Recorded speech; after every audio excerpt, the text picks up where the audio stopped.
Good afternoon, everyone. The School Innovation and Turnaround Committee is now called to order. Roll call, please.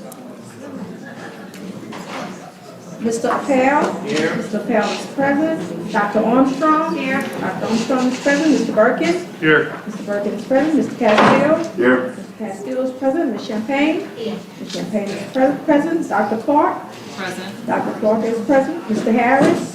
Present. Mr. Harris is present. Mr. Hollis? Here. Mr. Hollis is present. Ms. Holloway? Here. Ms. Holloway is present. Ms. Melreen? Ms. Melreen is present. And Mr. Morris? Here. Mr. Morris is present. We have a quorum. Great. Next item, please. Thank Your you. first item is on page 1, item 2.1, consideration of an update report regarding the virtual hub model as an innovative approach to student learning. The recommendation is to receive. Motion, please. Mr. Burkett. Second. Ms. Champagne. Yes, sir. Report, Yes. yes. Yes, sir. Great. Thank you, Mr. Superintendent. Thank you. So for the board's information, one of the things that we're excited about doing as an agency, and we try to involve and engage the board in this work, is that from time to time, we will honor school systems or educators or schools as a model of excellence for a particular endeavor or feat or initiative. And that doesn't mean that they are 100% where they want to be, but it means that they are doing really good work. They're working to get better. Potentially they're innovating. And so probably 2 or 3 times a year you will see us award, and then those individuals will come before you. And that's called our Models of Excellence program. It is just recognizing excellence throughout the state of Louisiana. And so most recently, one of our honorees is the Calcasieu Parish School System. Superintendent LaFarge is here with us today. Thank you for being here. And we recognized the Calcasieu School System for an innovative approach as they think about staffing their schools. Arguably, this is something that we all need to be concerned about every single day, because we want to make sure that all of our students across the state of Louisiana have access to a high-quality teacher. And so we should be using all available options in order to make sure that our students, or that students, have access to high-quality teachers. And so one of the approaches is a new idea in the state of Louisiana, at least, and it's called the virtual hub model. Dr. Jenna Chasson on marketing will provide a presentation on this particular model. And then, of course, we're going to invite you to an event around this. And then I want to just be upfront about acknowledging the Calcasieu Parish School System, superintendent and their leadership team, for them pioneering much of the work in this particular area, and helping us to help other school systems around the state think about innovative approaches to staffing. So Dr. Chasson will take the report from here. Thank you, Dr. Bromley. Good afternoon, everyone. Jenna Chasson, Department of Education. Today I'm happy to bring you all information about Louisiana's virtual learning cohort that will launch next month in Calcasieu Parish. As Dr. Bromley said, we are constantly seeking academic innovation, especially those that expand the capacity of educators and increase opportunities for students, and this model does both of those things. We are launching a virtual learning programming cohort next month. This cohort is designed for school systems to explore virtual programming to expand middle and high school course offerings. Cohort participants will receive guidance and support with utilizing synchronous live teachers to engage with students across various sites, scheduling, and funding to support technology purchases. This cohort was open to all interested school systems, and 15 of our systems have joined the cohort. I'd like to share a little information about the inspiration for the cohort that we've put together, and it comes from Calcasieu Parish School System. Calcasieu's virtual instruction program, or what they like to call their VIP, has several goals. Their goals are around providing access to high-quality instructors to all 11 of their high schools, providing access to a diverse menu of dual enrollment, STEM, and other high-interest courses, and minimizing teaching vacancies by leveraging staff and teaching credentials that already exist. This is year 2 of the program for Calcasieu's implementation. Their program is designed in such a way that their high school campuses are all on the same bell schedule. And at each period of the day, students in the program report to one specific classroom where they are online participating in live synchronous instruction with a credentialed teacher who is off-site in one building that they call their virtual hub. That is their virtual instruction program. This site has an amazing director who oversees this group of teachers who teach synchronously online with students across their 11 high schools. It's been thoughtfully designed to ensure students have the opportunity to access advanced courses with high-quality teachers while still being able to remain on their own campus. 1,000 course seats are available through their current design, and they have 630 students currently participating. Some students may be taking more than one course at a time, so they may spend more than one period of their school day in their VIP classroom at their high school. Participating schools have designated one technology classroom to VIP, and they are monitored by a trained facilitator. A list of 35 course offerings are available for students to choose from based on their scheduling needs and interests. And these are their current course offerings, just to give you an idea of what some of the things may be that other school systems may like to offer as they begin their own programs. You can see that the courses include STEM, the full biomedical pathway, AP courses, advanced sciences and history, theater, English dual enrollment, math dual enrollment, science and social studies dual enrollment, and various fine arts and elective dual enrollment courses. Next year, Calcasieu also plans to expand their offerings to include STEM pathway courses. Our virtual programming cohort is really using Calcasieu's virtual instruction program as a model. We were able to offer an opportunity. We opened it to all of our public and public charter systems back in October and asked any of those interested to really come forward and let us know that they wanted to be a part of this cohort. And we had 15 school systems who answered that call. They elected to be a part of the virtual programming cohort. And through that, they agreed to attend a virtual learning summit that will take place. It's a one-day conference in Calcasieu Parish in February. It'll be held at their virtual instruction program building. The cohort members will also receive an allocation for technology. They'll participate in coaching calls during the spring to support preparation, and they'll be preparing to implement their own virtual programming model in August. During that February 2nd in-person summit day in Lake Charles, they will address some key objectives focused on training and support. Calcasieu really did a great job in the months before they began their program. They started months before, about 6 months out, 8 months out, planning for what their program was going to look like, designing their day, aligning their bell schedules, preparing their teachers to do this work.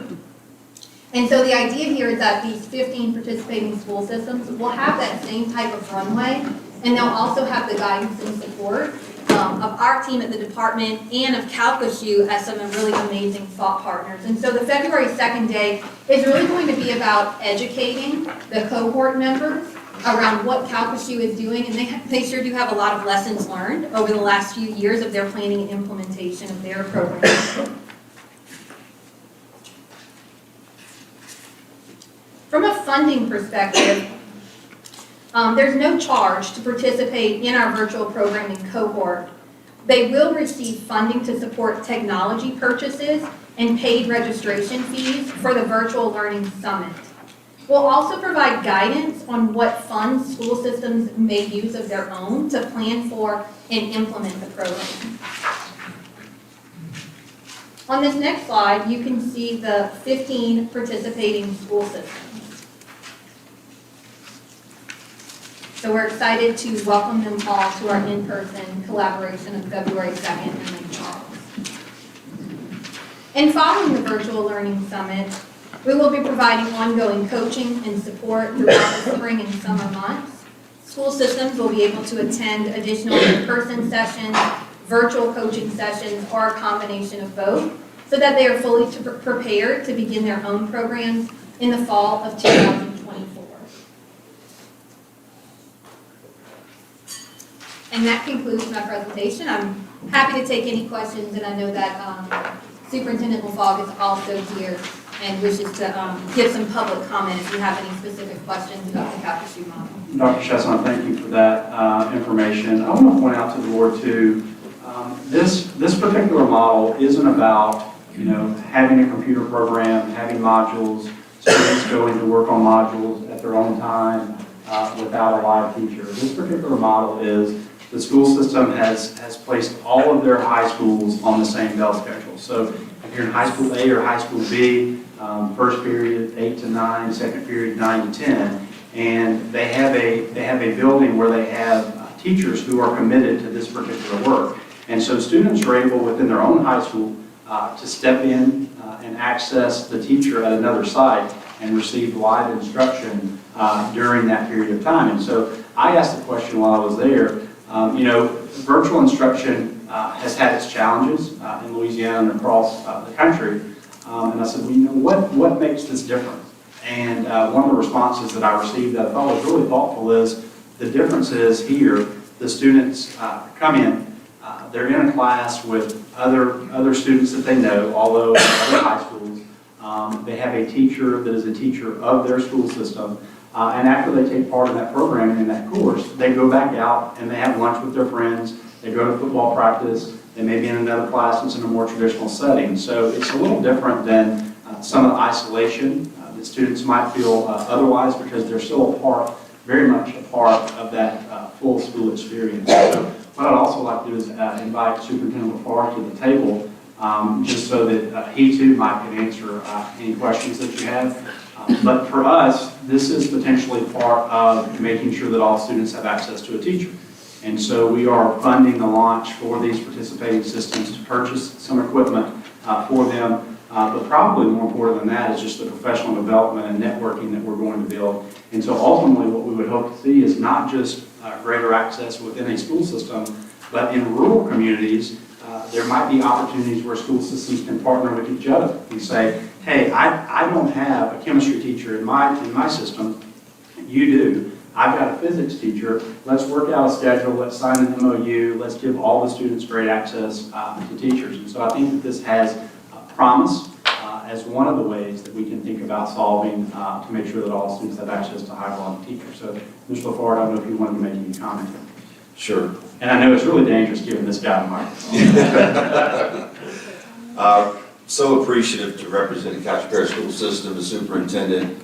But I want to talk about what he mentioned, models of excellence, and I want to give you a superintendent's perspective of what that could mean to a school district and what it means to me and our staff. Extremely proud. We tell everybody that we received the most prestigious award from the Louisiana Department of Education. And the reason we say that is because that's exactly what Dr. Brumley told me and his staff. So we are so appreciative of all of the efforts that have been made from the Department of Education's standpoint to help facilitate and accelerate what we believe to be a great model. And that was internally what we believe to be a great model to service equitable distribution of coursework throughout the district. We wanted to leverage our staff. We wanted to leverage the technology that we have now. We wanted to leverage our facilities, leverage the certifications that we had with our teachers, leverage the passions that we have with some of our teachers, and the skill sets that have emerged from COVID, from the hurricanes, from the opportunity, we like to call it, to service our students through virtual education. Because it definitely, if you look at it through a certain lens, you will see virtual education as having a negative connotation. We chose to look at it in a different way and to embrace the possibilities of offering education in a different way.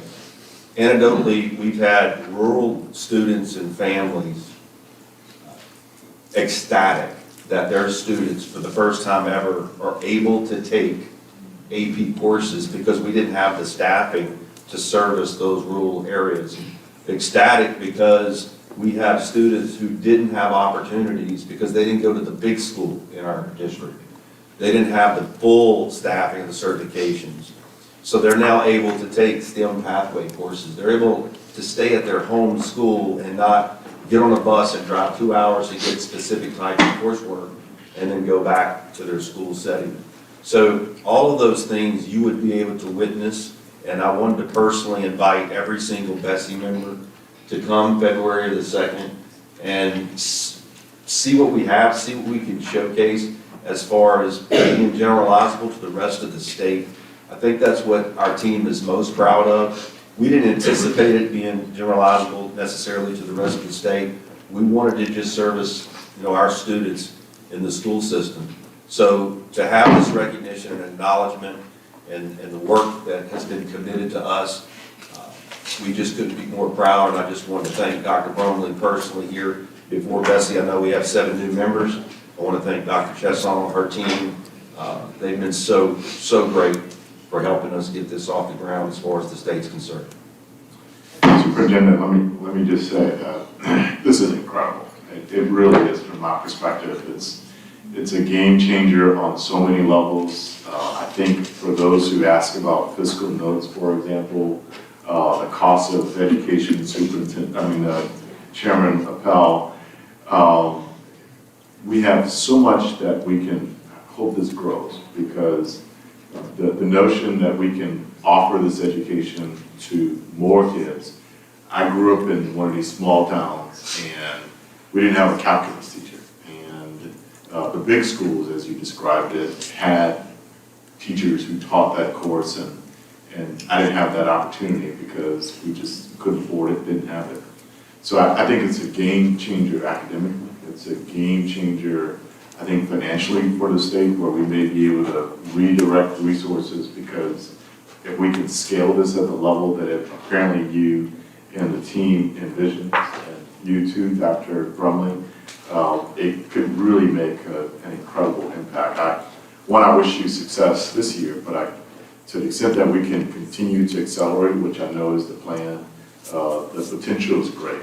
So I've been teaching law school for the last 22 years, and so the Southern University Law Center does something similar, where they have professors come in synchronously from around the country and offer courses. And it allows the law school to do much of what you described, but to offer very specialized areas, tap into subject matter experts from around the country.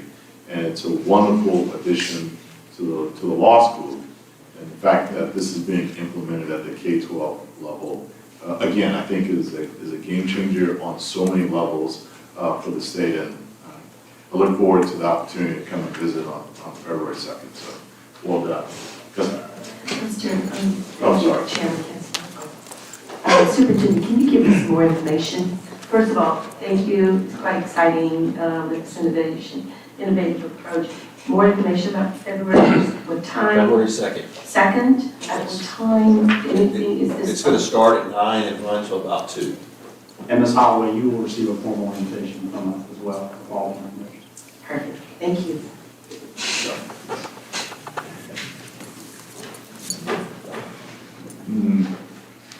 On your microphone itself, the green button. Thank you. You're welcome. Just really comment, but I want to thank you and congratulate you. And I'm going to say right off, I don't hope that this works. I know it's going to work.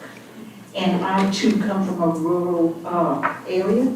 And when my children were in high school, just like you said, the larger schools had the program, so they were not offered that. At that point in time, parents had no way of getting their children or the opportunity to get them to a high school that offered these. So I know I spoke to Dr. Brumley about this, and I was really excited. That's why I'm expressing today. I was really excited about this program and your input and how you're going out and doing this. I think it will make a huge difference to our rural areas and our rural schools to make sure that all children are being offered the same education. And not only in your other schools also, but really a big difference for rural. So I compliment y'all and congratulate you. I can't wait to be there on the 2nd. Can't wait to have you. I would like to say it's not just for the rural schools, though. Our larger schools, I don't know if you've heard, but it's kind of hard to get a physics teacher. If you find one, you know, how do you replicate that at 11 different high schools? Well, we don't need two anymore. We just need one. So what we've also found, for example, at one of our large 5A schools, they had an Algebra 3 teacher go on maternity leave. Well, you can't just pull an Algebra 3 teacher off the street and deliver highly effective instruction. So we just seamlessly tapped into the Algebra 3 instruction that was being delivered by the virtual instruction program for 6 weeks. So those students did not miss any of the content in scope and sequence. And then when the maternity teacher came off of maternity, she just seamlessly came right back into the scope and sequence of the curriculum. So we've been able to flex, and like Dr. Brumley said, we are pursuing opportunities with our districts around us, because they are now starting to understand what we mean by we can help service students in other districts. It's not just about us. We can change the way we deliver educational services to a unique population that has the capacity and ability to receive it. So, Mr. Burke. I have to say, I'm a little crowing here because Calcasieu Parish is within my district, and it's a pleasure to be here. It's happening all because of you, Mr. Burke. No, absolutely nothing to do with me, but I just wanted to congratulate Dr. LaFork. He's one of the best here in the state, and for him to do this, not a surprise. I think that he's doing in Calcasieu Parish is just making everything better over there. So congratulations, sir. You're obviously doing a great job. I do have a question. If there are, quote, exit interviews with the kids, how are they receiving this type of instruction? Very well. At the end of this year, we're going to have 1,500 hours of dual enrollment credit. So that gives you an exit answer because they're completing. That's in comparison to before VIP, 0 hours of dual enrollment credit, because we partnered with Sewella Technical Community College, which is one of the best in the region. They embraced this opportunity. We've also extended it to LSUE. They are now participating with us as well. So we're just trying to open our arms to everybody again to provide more opportunity for our kids to really open up the scope of what they see as a possibility as they continue to progress in their educational journey. And then what has happened is after the first year and moving into the second year, the students were the network of recruiting more people into the program. It wasn't necessarily the counselors or us going out and making recruitment messaging. It was the students themselves saying, hey, look, why don't you come take biomedical, a STEM pathway with me. We'll take it third hour, and we don't have to leave the campus. Actually, we can just transition from second to third, go to the facilitator room, and then we transition to fourth period. So the students themselves are starting to be our best network as far as recruitment is concerned. Dr. Armstrong? So I too want to congratulate you on, it's a phenomenal model from what I've read. Dr. Chesson, I guess I have a question. We have now 15 systems in the cohort. So will other systems be given the opportunity to join at some point? And would that include non-publics, diocesan, charter schools as well? So at this point, the opportunity is open to public and public charter. Part of that is because we wanted to, there's some skin in the game from the systems involved, but there's also a carrot here from us in that funding. And so that's an allocation that you all actually approved in the last meeting today. And it's a $25,000 allocation meant for the purposes of technology. So it's meant to set them up with some of that initial technology. That's through our ESSER 3 state set-aside funding, and so that funding is only available. This specific pot of funding is available for our public and public charters. I can see in the future, past this cohort, offering the opportunity of the new learning and the collaboration to non-public systems and also to additional school systems, both public and public charter, who want to get involved and learn more. There's a teacher shortages are everywhere. Everywhere. Everywhere. Thank you. Mr. Bell. Thank you. Just a curiosity, do the students get to participate actively, or are they just sitting there kind of listening? In other words, is it a two-way street computer-wise, or? It is a two-way street. If you come February the 2nd, you'll be able to see our teachers' ability to engage the student in this type of environment.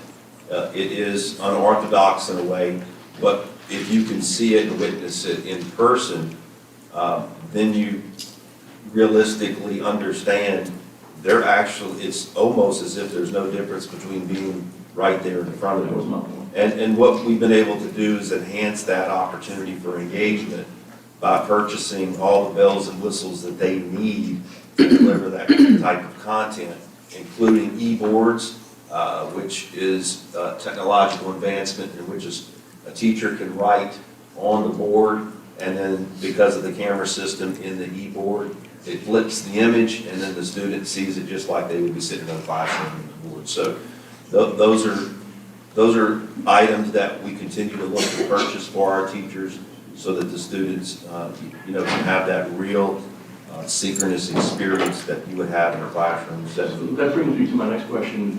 If this program is to expand, is there not a point of diminishing returns where a single teacher, for instance, in other words, how many kids can a teacher handle in a multi-device? We continue to push that envelope. I'll let you know next year. Well, I mean, it seems to me that. Sure, we've thought about that. We do have what we hired on at the school building level in our virtual facilitator meetings. We do have liaisons between the teacher and the student, and they monitor the class. They assist with technology, troubleshooting, and what they've done is they've become kind of family members to these students in that classroom. That is their classroom, even though they don't have to be a certified teacher. We hired them as paras, essentially, but we call them virtual facilitators. So they really take some ownership in assisting the teacher in whatever needs they may have. We've even expanded, and you said we had a great, Dr. Chesson, we have a great program coordinator, Dr. DeVilliers and Tammy Abear do a tremendous job, and that's our high school curriculum coordinator and the program coordinator. But we even teach dance now. And you say, well, how in the world can you teach dance virtually? Well, our dance instructor has cameras to where she can stand up and then showcase, traditional dance moves. And the students will actually get up on the other side, and she can watch them, and she can critique their dance moves. And in some ways, you may think, well, would they be shy about doing it? And actually, they're not. So it's just a unique, every time I go into the classrooms, and I've been involved with this for 3 years, I'm more amazed at the skill sets that these teachers have in being able to reach through the virtual sphere, if you will, and be able to engage that student on the other end. And if you when you walk into the school setting, each student has, again, the top of the line headphones that you can purchase, and they're engaging with that teacher. So in that one room, you might have 8 different courses being taught at the same time. And you may say, well, how does that interfere because they're talking? And they don't, because they can talk at levels low enough to where they can still engage in the classroom. So again, it's something that you really have to see. It's hard for me to explain, but hopefully I've kind of teased you a little bit to where you want to come on February the 2nd. I just think it's incumbent upon us then to somebody to write a thesis on this and determine what's the ideal structure. If we're going to expand this in the future, if we decide to expand it, we're going to have to know how many kids are ideally suited per instructor, for instance, how you handle all of that, technology. But I mean, it's great that they're doing this, but we've got tons of need, and I don't think they can handle the need statewide. So we need to kind of look at that from that perspective, I suppose. wonder, we heard Dr. Baker comment earlier, and in terms of what teachers indicate that would help them stay in the profession and some to join the profession, one of which is compensation. I would imagine that this creates an environment where you can pay teachers a little bit more. I can imagine the algebra teacher that you described that's hard to find, or the physics teacher, that you could probably pay at a higher level because you can serve more students. And you don't have to travel in certain areas. So to that point, Mr. Appel, though, I am curious about the data gathering, the reporting back, because if I had my way, I would say, how can we fast track this even further than indicated so far because of the incredible potential. So, Dr. Brumley, in terms of reporting back, how frequent do you intend to share information with us, and what's the path forward? Yeah, I think that this particular committee and the way in which you all are choosing to approach it moving forward with additional emphasis on innovation piece, we would have the opportunity to come back at certain points. I don't want to commit to what those might be right now, but certainly we can go and discuss what that might look like. And frankly, we're going to have information to share because we're going to have these systems in this pilot that are going to be saying, hey, this is working, this isn't working. So certainly it's going to be something that we want to keep this forward abreast of over the course of the next year.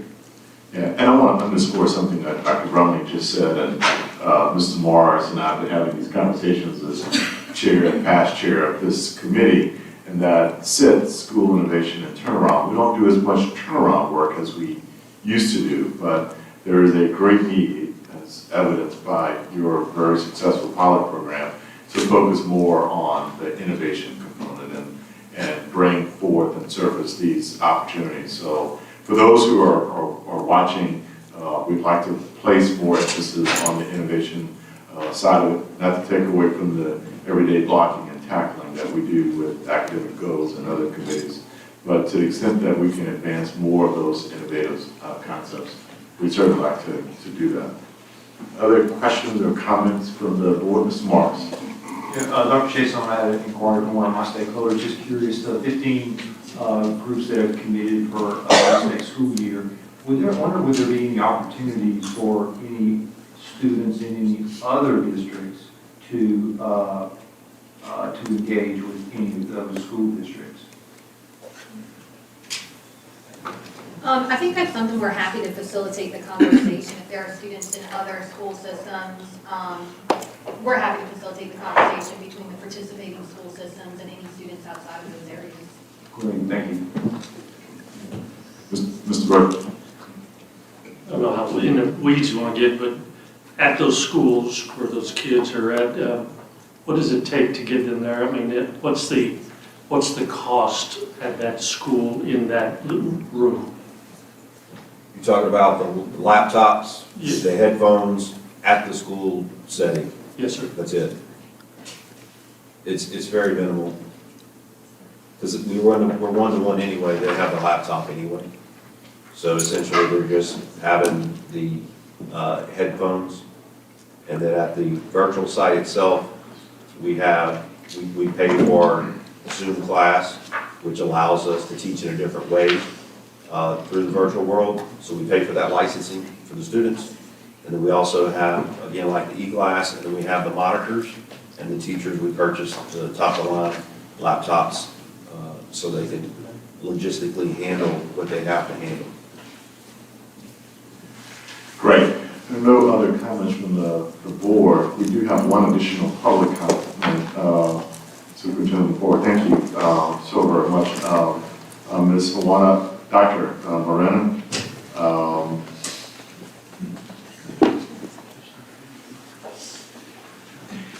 Please state your name, and you'll have 3 minutes to speak.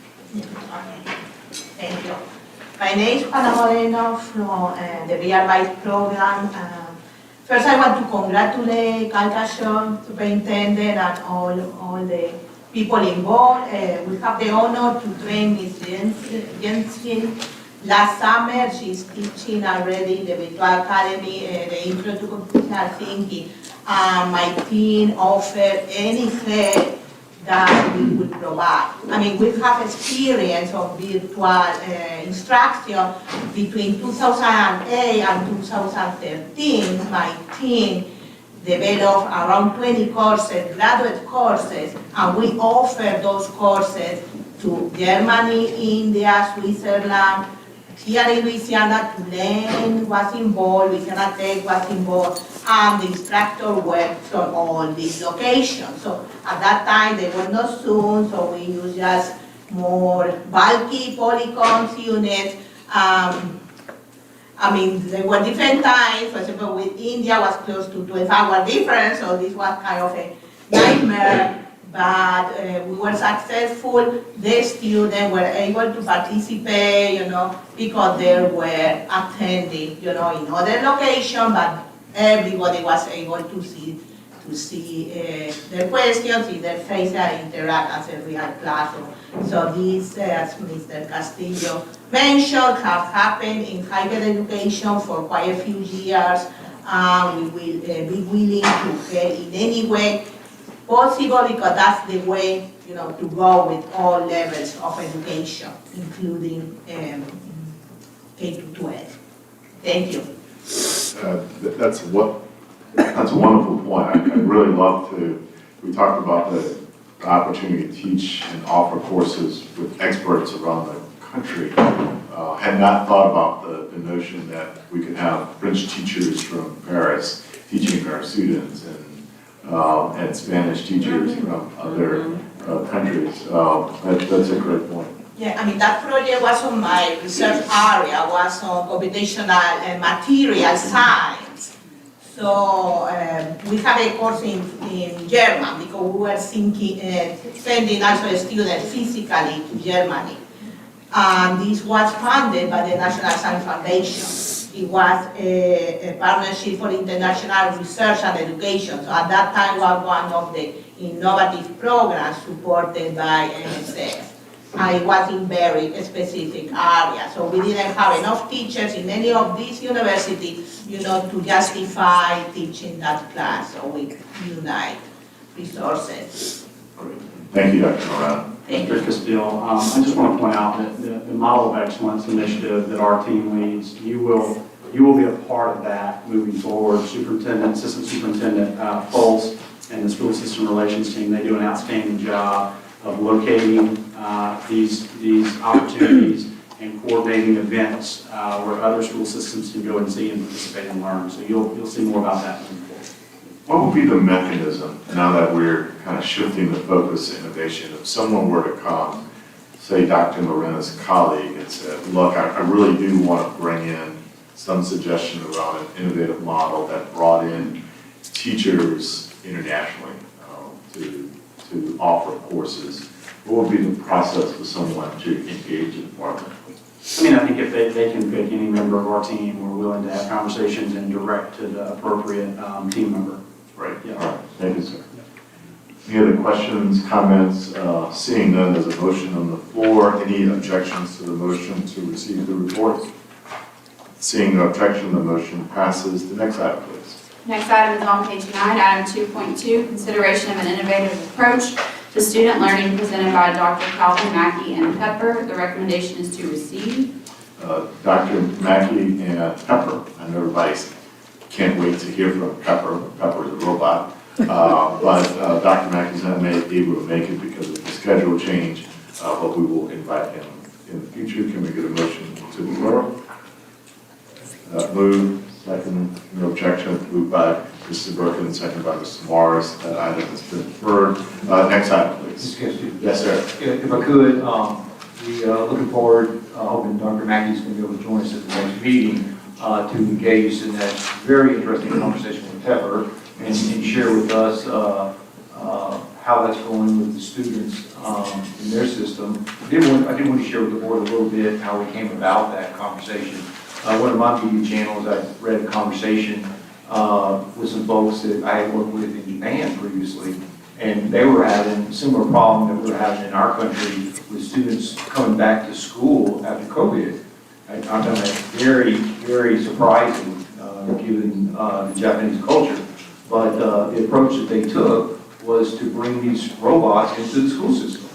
And these robots have AI capability. They walk around the school system, they engage with students, and that was the carrot they used to get students back into school.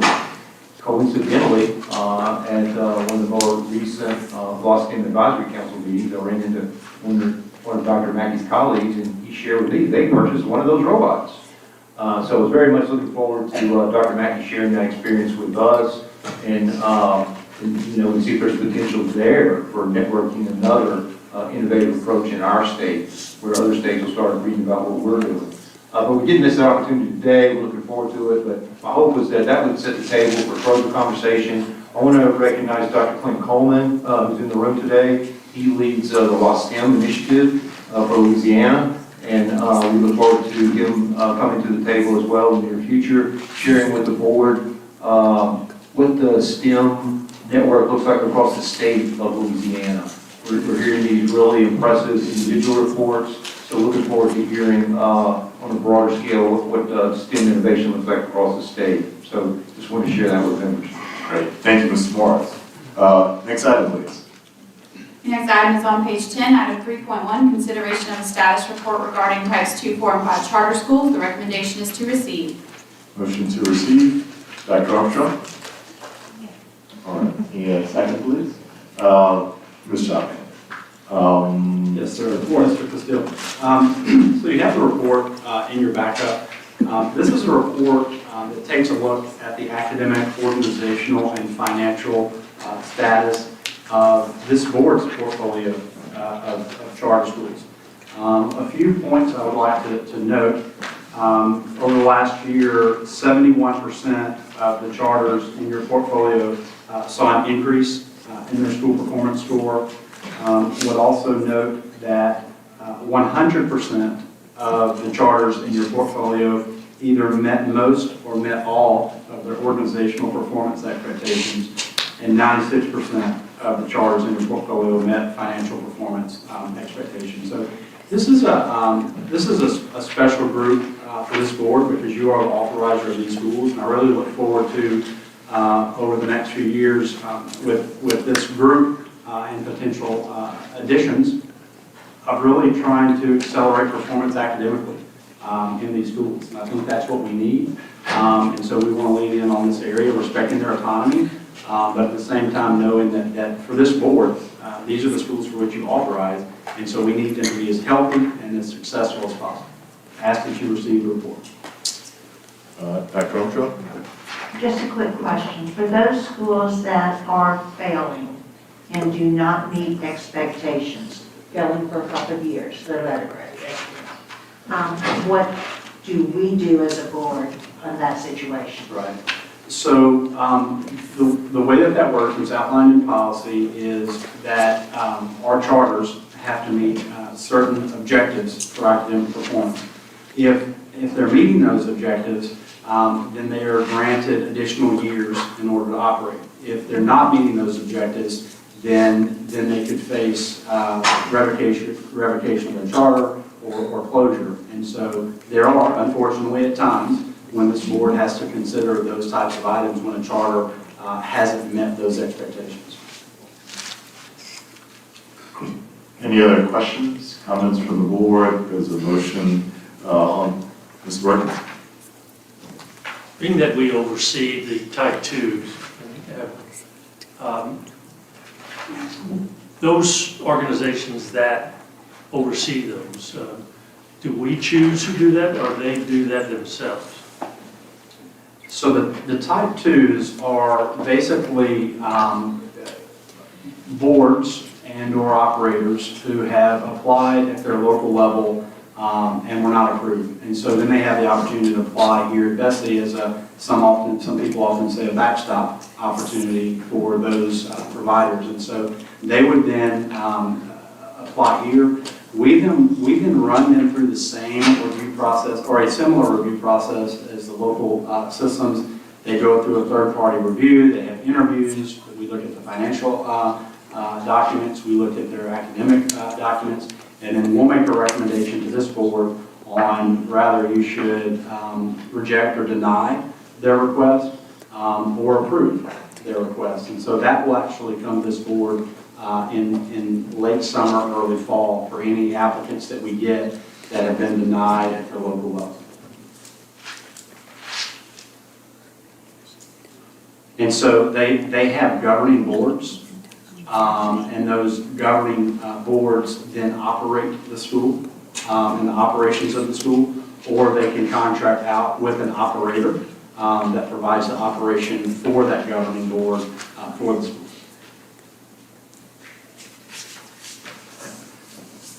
Okay, great. Any objections to the motion? That motion passes. Next item. The next item is on page 20, item 4.1, consideration of revisions to Bulletin 126, charter schools, regarding charter school application process, governance, autonomy, and legislative alignment. The recommendation is to approve as a notice of intent revisions to Bulletin 126. Your motion, please. Ms. Chalpin and Mr. Perkins. Yes, sir. I just want to briefly share what this particular item does. This streamlines the charter application process. We think that it makes it more efficient, more effective, reduces some bureaucracy. Also, it will require governance training for presidents of these boards of these charters, because one of the areas that we found where they often need support is finance in terms of providing oversight and governance of the school. So it adds a requirement around that. It does clarify the autonomy of charter schools and protections around that autonomy, because in the trade-off here, to Mr. Birkin's earlier question, is charters receive autonomy, but then at the end of the day, if they don't meet the mark, then they face the consequence of that. So there's a trade-off of autonomy there. And then finally, just including any applicable legislative provisions. And so we just ask that you approve this shift. Great. Thank you. Any questions, comments from the board? We have a couple of public comment cards. Board? All right. We'll invite the following two persons up to make comments. Dr. Richard Baker opposes the recommendation, wishes to speak. And then we have Caroline Romer, who supports the recommendation and also wishes to speak. Dr. Baker. Good afternoon, Richard Baker, Louisiana Federation of Teachers. LFT is concerned about the repeal of portions of the application components that center on employee policies. This is an application for new operators. Applicants would no longer address parent and employee grievance processes and policies, number 54. They would not produce an organizational chart with lines of authority, number 11. Personnel policies and employment practices would not be known, number 24. The application would not include how employees are evaluated, number 25. These changes also eliminate language about employees electronically communicating with students, number 46. And the application will not have to include any policies relative to the student discipline, which employees will administer. Those are important components that should be known before an application is granted. Thank you. Thank you, sir. Ms. Romer. Good afternoon. I'm Caroline Romer. I'm the Executive Director of the Louisiana Association of Public Charter Schools, at the table today in support of the proposed changes. We think it does three things, and Dr. Brumley actually hit nicely upon all three of those things. We think that it does tighten up what belongs in policy versus what belongs in an application. As you all start doing this work, you will see you have the different components going here. An application is the process by which you're determining if the proposed operator applicant has the expertise and the knowledge to effectively meet the goals we set and the standards we set for students there. So the application, the trick is there on paper. Can you try and figure out if someone knows what they're doing and deserve the privilege and the opportunity to serve students versus what's in your policy. Your policy are those things that, again, deal with the oversight and the expectations once that operator is in place. So we think that what's being put in front of you today is, again, clarifying things between policy and between applications. We also, as already noted, think that this really does a nice job in strengthening standards and expectations around governance and finance. As discussed earlier, every charter school has a nonprofit board of volunteers that oversee the evaluation of the school leader, and that school is meeting the mission as set by that board. So we do feel, because there are lots of requirements, both in law as well as in just best practices, that to put at a minimum, the chair or president of those boards in a situation where they are learning and hearing about those laws would be really important. And then finally, the piece on autonomy. Again, if you think of charter schools as a three-legged stool, it starts with choice. You are giving families a choice in public education. You bump that up against a school being allowed to make decisions as close to students as possible, so that autonomy. Making decisions as close to the classroom, kids and families and teachers as possible.